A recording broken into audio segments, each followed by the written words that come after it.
Well, as you probably guessed by now, the summer movie season is back. Again comes the seemingly endless slew of summer blockbusters. Some of them good, a lot of them not so good, but once again, we are following the pattern set over the past several years of having one or two Marvel movies come out, Marvel Cinematic Universe movies come out. The Marvel Cinematic Universe being, of course, the Avengers movies. Iron Man, Thor, Captain America, Hulk. And with Guardians of the Galaxy coming out, I thought, well, what better time to talk about my thoughts on the Marvel Cinematic Universe? Now, really, the only one I will be excluding doing a video log on is Captain America: The Winter Soldier, because I reviewed that fairly recently. Or not fairly recently, I reviewed it the weekend it came out, so I don't really feel the need to talk about that again in a not really as in depth, because really everything I said in that review I stand by. I mean, it's not like I was limited by any sort of time limit like I was with the Wolverine. So, with that said, what better place to start than the beginning of the Marvel Cinematic Universe? Iron Man, Jon Favreau's 2008 film Iron Man. The movie that single-handedly took a relatively obscure Marvel superhero like Iron Man and basically turned it into a household name, while simultaneously making Robert Downey Jr. a superstar again. Now, for a while, Robert Downey Jr. went through a period known as the Dark Years. Yeah, let's just say his habits kind of affected his movie career. I mean, you don't really see him starring in anything like The Shaggy Dog anymore. But we don't have to talk about that. Robert Downey Jr. is back, and it started in this film. Now, what I really like about this film, and I think what helps it stand out from most of the Marvel movies, at least the Avengers movies, is that it sort of goes for that Batman Begins approach, where it's really focused on establishing this gritty realism to this universe, but without it feeling completely devoid of fun. It's not like they're winking at the camera. I mean, the actors are playing it straight, but the film still has a real sense of fun. And for a character like Iron Man, and for a universe like Marvel, which does contain all sorts of colorful superheroes, and with a smart-mouthed playboy like Tony Stark, I do think it's important that you have at least some semblance of fun while watching one of his movies. And it's nice that the whole gritty, realistic route that they were going for never really overshadowed that overall feel. Basically, the movies tells the origin story of Iron Man. Billionaire playboy Tony Stark, or billionaire genius playboy Tony Stark, is abducted while showing off one of his new weapons. He runs Stark Industries. Now, Stark Industries is a weapons manufacturer. And while demonstrating one of his new weapons, he's kidnapped by terrorists, held hostage for a few months, until eventually he and this fellow prisoner named Yinsen, they build this suit centered around this power core that Yinsen installed in Stark's heart. Now, during the abduction, he was hit with some shrapnel, and this power core essentially keeps him alive. It's a magnet. I mean, it keeps the shrapnel from reaching his heart. So he decides to use this power core to not only save himself, but also to power this robotic suit that he subsequently uses to escape from the terrorists. And he comes home with a change of heart. He does not want to make weapons anymore. I mean, he saw U.S. soldiers gunned down by the weapons that were supposed to protect them. So he has a change of heart, and that doesn't exactly sit well with his friends like Colonel James Rhodes, and his assistant Pepper Potts, or his father's old friend Obadiah Stane. I mean, everyone is telling him, what are you going to do? Weapons manufacturing is what built this company. So his solution is to go out and fight crime as Iron Man. I mean, he improves on his initial robotic suit design from the cave, from where he was held prisoner, throws a little hot rod red in there, and goes out and fights crime. So that's the basic gist. Now, how does it handle the origin story? Well, like I said, it takes this relatively obscure, or let me put it this way: the character was obscure before the movie came out. I'm not talking about in terms of comic book fans. Of course, comic book fans know who Iron Man is, but mainstream audiences didn't really know who Iron Man was. I think they were familiar with him, but he was nowhere near the household name that he is nowadays.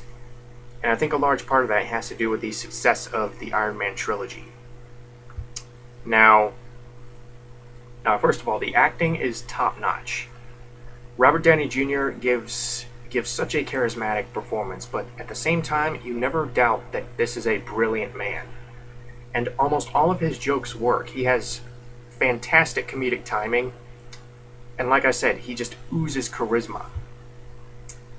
I mean, he carries this movie very, very well, and honestly, I can't imagine anyone else playing Tony Stark.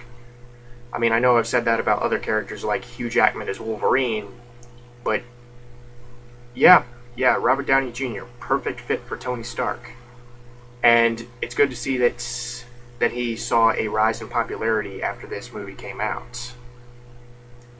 Because he is a very talented actor. I mean, yeah, he's made mistakes in the past, but I, for one, believe in second chances. I mean, not to get too sentimental here, but Downey is good enough in this movie that I think you can forget, or at least put aside your whatever impressions you had of him going in, because he just owns this role. He takes this character and makes it his own. And to have this at least at face value obnoxious character and still make him likable, make him a fairly likable lead, is pretty impressive. So yeah, I really like Robert Downey Jr. in this movie.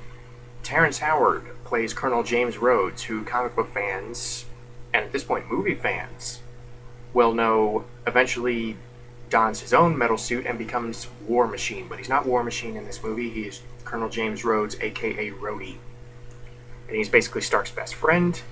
And the thing I really like about Howard's performance, in comparison to Don Cheadle's, is that Howard really conveys the sarcastic side of Rhodey a lot better than I think Cheadle does. And I'm not trying to analyze this performance in strict comparison to Cheadle's. I'm just saying what I think Terrence Howard does particularly well with the character of Rhodey. I mean, he is so funny. He keeps up with Downey and then some. I mean, he's basically on that same plane as Downey Jr. in that nearly all of his lines work. While at the same time, you don't doubt that he is friends with this guy. I mean, they do have genuine chemistry. In fact, a lot of the characters have chemistry with each other. So really the phrase that I can best use to describe Howard's performance is sarcastic charm. And taking that into account, he does pull that off very well. And Gwyneth Paltrow plays Pepper Potts, Tony Stark's assistant. And Gwyneth Paltrow is very good. She and Downey have excellent chemistry. The repertoire between them is just spot on. I don't know how accurate this is to the comics because, truth be told, I never actually read any of the Iron Man comics. But the way that Paltrow and Downey play off of each other, and the way that, or at least the way it appears, a lot of scenes are ad-libbed, never do you doubt for a second that these people have known each other for years and have this real intimate connection that perhaps is elevated above the no, it is elevated above the oh, she's just the love interest. I mean, she is a very genuinely strong character in this movie. I would argue just as strong as Tony Stark. I mean, I don't know why. I don't know why Gwyneth Paltrow has this hate following, or at least according to some, she has a hate following. But I find her really appealing in this from a character standpoint and from a chemistry standpoint with Downey. So, what else? Sean Tube plays Yinsen. He has a relatively small part, but he does make the most of it. He injects a lot of humanity into this character, and you do believe that this is a guy who, frankly, doesn't really have a whole lot left to lose. And the way that Sean Tube plays it, he plays it with a very very much a vulnerability. Like, yeah, he doesn't have a whole lot left to lose, and he has lost a lot, but also he plays it with this certain kind of subtle strength. So Sean Tube is pretty good in the movie. However, the one character that I felt didn't really work as well was Obadiah Stane, played by Jeff Bridges. Now, Obadiah Stane is, for those who don't know, he eventually becomes the villain Ironmonger. I'm sorry if I'm losing my voice. But the thing with Jeff Bridges, I think Jeff Bridges is extremely limited as an actor. I mean, he's like Harrison Ford. I mean, he's good at what parts he plays, but I don't really think he's good for much else. And I know I'm going to get a lot of disagreements on that, but let me be clear. I'm one of those people who thought the original True Grit far surpassed the recent Coen Brothers movie. And the thing with Jeff Bridges in this movie is that he plays the sleazeball aspect and the false pretense of friendship side of Obadiah Stane pretty well. I really liked what he did with that part of the character. And for a while I was kind of buying him as this very underhanded villain. I mean, there is a certain menacing sarcasm to him, but once we had to actually buy him as this intimidating villain is where it really starts to fall apart. Now, Jeff Bridges is not exactly a small guy. I mean, he is physically imposing, but when we have to buy him as this villain, it doesn't really work as well. I mean, frankly, he was better as this very subtly spiteful type of character that he was through 2/3 of the movie, and by the time the third act rolls around, he just transforms into this very stock, very unintimidating villain. And need I say, a little hammy. So I didn't really like Jeff Bridges very much in this movie. I didn't really think he was all that menacing. And yeah, honestly, they could have waited one or two movies before actually having him betray Tony Stark. And a lot of the time, even the sleazeball aspect, it just seems like he's being mustache-twirlingly evil. Like as soon as he showed up, I was like, there's the villain. Yeah, he's the bad guy. I mean, can't you see him laughing evilly under his breath? I mean, they honestly did make him pretty transparent.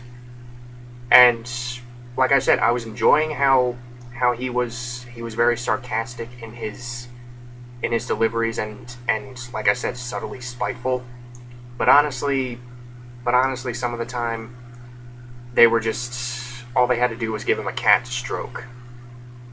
So Jeff Bridges, I'm guessing he was playing the character as written, but I don't really think he did much in the way of providing a very credible villain. But what does work about the movie? Well, the effects. The effects, surprisingly, are pretty good. And I say surprisingly, but because Iron Man is one of those people who, for a lot of the time, you have to use CGI. You have to, and a lot of the time I don't really like going there, like you have to use CGI for this, but honestly, when Iron Man is flying around, it would be pretty difficult to show through practical effects this guy flying through the sky and not make it look really cheesy by today's standards. Maybe do kind of a Rocketeer thing on him. But yeah, there's not as much CGI as I would have expected, because a lot of the time it does seem like the suit is they actually built the suit, or at least certain portions of the suit.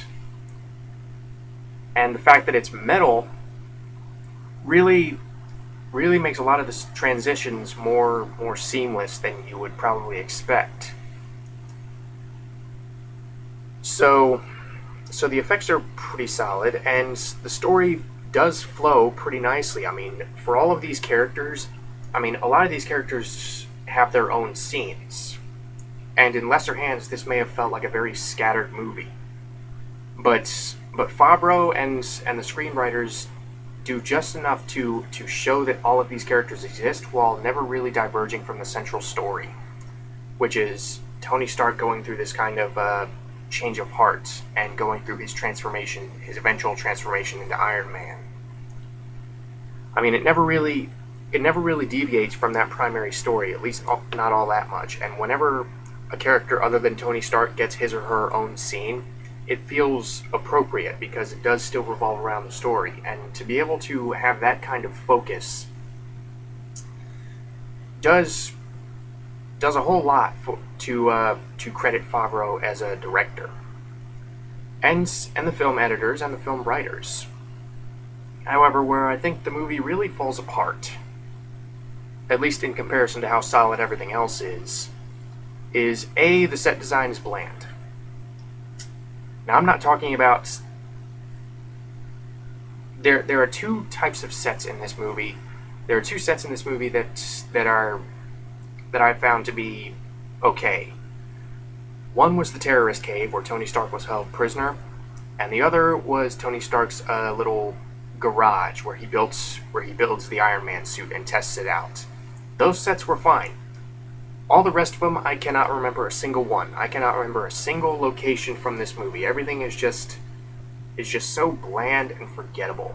And you might argue, well, they're trying to go for a more real-life approach. This is supposed to take place in the real world. Well, they could at least make the real world a little bit more interesting to look at. I mean, that would be like if in the Christopher Nolan Batman movies, Gotham City was just this very boring version of Chicago. The thing what they did with Chicago in those movies is that they really transformed it into Gotham City. They really made it look dark and foreboding, and the angles that they were able to get, and the color scheme that they used. They made Chicago a lot more interesting to look at than a lot of the sets and locations here. And also, the climax kind of leaves you asking for more, because it does just come down to a fight between Iron Man and the Ironmonger, and it's over pretty quickly. And like I said, there isn't really enough of a solid foundation in terms of the villain in order to be fully invested. I mean, you're invested in Tony Stark, but A, you know he's not going to be defeated by Obadiah Stane, and B, you don't really care very much about Obadiah Stane as a villain. And you might say, well, that was the point. You're not supposed to like the villain. Well, I didn't even like him as a villain. And again, that's one of the things that makes the climax kind of lackluster. I mean, you don't really feel as invested during the climax. You don't really feel like there's as much at stake as with other points in the movie. I mean, during the climax, I didn't really think there was nearly as much at stake as other points in the movie, like when Iron Man is rescuing some villagers from terrorists, or when he's escaping from captivity. I felt like those were more appropriate for the climax, rather than just this standard, need I say, generic effects-heavy fight with the Ironmonger. And some of that may have to do with the fact that the movie is a little bit too long, but overall, none of these flaws do anything to completely destroy the movie. It is a fairly solid origin story. Like I said, it did usher in a new wave of of comic book movies that focused on more heroes than just Batman, Superman, Spider-Man, these big ones. And you could argue, well, they did that with Daredevil and Ghost Rider, and to that I say, well, this was actually good. Daredevil and Ghost Rider were not good, and neither was Elektra for that matter. But yeah, it did take this obscure hero, and this is a movie that can please not only the mainstream but also people who don't particularly enjoy the traditional comic book movie of colorful characters. I mean, this is a lot less colorful and a lot less comic book-y than a lot of the other Avengers movies, and I think that's what really sets it apart. So, yeah, I enjoyed it, and nice to see that it still holds up after 6 years. Boy, time flies.